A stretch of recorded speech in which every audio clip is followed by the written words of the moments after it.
সম্পৰ্ক সদায় বিশ্বাসৰ ওপৰত প্ৰতিষ্ঠিত।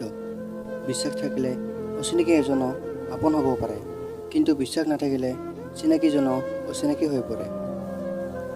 সাধাৰণতে বিশ্বাসঘাতকতা সেইবোৰ মানুহেই কৰে যিবোৰৰ মুখত অনবৰত মাত্ৰ এটা কথাই থাকে, প্লিজ বিশ্বাস কৰা না।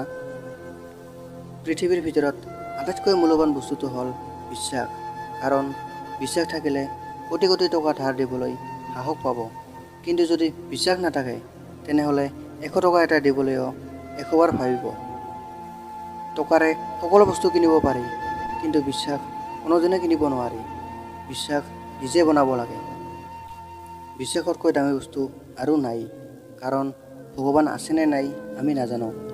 আমি মাত্ৰ বিশ্বাস কৰিহে ভগৱানক পূজা কৰোঁ। বন্ধুসকল, এটা কথা মনত ৰাখিব, আমাক সেইসকল মানুহে ঠগে যিসকলক আমি বহুত বিশ্বাস কৰোঁ। জীৱনত সুখী হৈ থকাৰ এটাই মন্ত্ৰ, বিশ্বাস নিজৰ ওপৰত ৰাখক, আনৰ ওপৰত নহয়। জীৱনৰ বাবে আটাইতকৈ মূল্যৱান বস্তুটোৱে হৈছে বিশ্বাস, যাক পাবলৈ বহুত সময় লাগে, কিন্তু হেৰুৱাবলৈ 1 ছেকেণ্ডো নালাগে। বিশ্বাস সকলোকে বেছিকৈ কৰিব নালাগে, কিয়নো কেতিয়াবা নিজৰ দাঁতেৰেও জিভা কামোৰ খায়।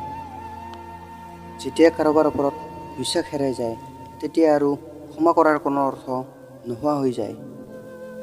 আপুনি বিশ্বাস সেইজনক কৰক যিজনে আপোনাৰ বেয়া সময়ত আপোনাৰ কাষত থাকে। বিশ্বাস ৰক্ষা কৰিবলৈ শিকা, কাৰণ এবাৰ বিশ্বাস ভাঙিলে সত্য মিছা যেন লাগে। জীৱনটো সদায় ইতিবাচক ধৰণে লওক আৰু আত্মবিশ্বাসেৰে প্ৰত্যাহ্বানৰ সন্মুখীন হওক, তেতিয়া কেৱল জীৱনটো আপোনাৰ বাবে সুন্দৰ হৈ পৰিব। বিশ্বাসঘাতকজনক পাৰিলে ধন্যবাদ দিয়ক, কাৰণ তেওঁৰ বাবে আপুনি মানুহ চিনিব পৰাত সুবিধা হ'ল। মোবাইলতকৈ চিঠিৰ ওজন যদিও কম, বিশ্বাসৰ ওজন কিন্তু চিঠিৰ দিনতেই বেছি আছিল। আমাৰ শৈশৱকালত যদিও ইণ্টাৰনেট নাছিল, নিস্বাৰ্থ মৰম, বিশ্বাস আৰু আত্মীয়তাবোধ আছিল। বিশ্বাস এবাৰ দুবাৰ কৰাটো কোনো ভুল কথা নহয়, কিন্তু বাৰে বাৰে বিশ্বাস কৰাটো হ'ল মূৰ্খৰ কাম। বিশ্বাস এটা সৰু শব্দ, ইয়াক পঢ়িব 1 ছেকেণ্ড সময় লাগে, ভাবিবলৈ কেইমিনিটমান সময় লাগে, বুজিবলৈ কেইদিনমান সময় লাগে, আৰু প্ৰমাণ কৰিবলৈ গ'লে চিৰজীৱন লাগে। হেৰাই যোৱা সূৰ্যক 12 ঘণ্টাৰ পিছত উভতি পোৱা যায়, কিন্তু হেৰাই যোৱা বিশ্বাসক চিৰদিন অপেক্ষা কৰিলেও উভতি পোৱা নাযায়। যিজনে সদায় নিজক বিশ্বাস কৰি কাম কৰি যায়, তেওঁহে জীৱনত সফল হ'ব পাৰে।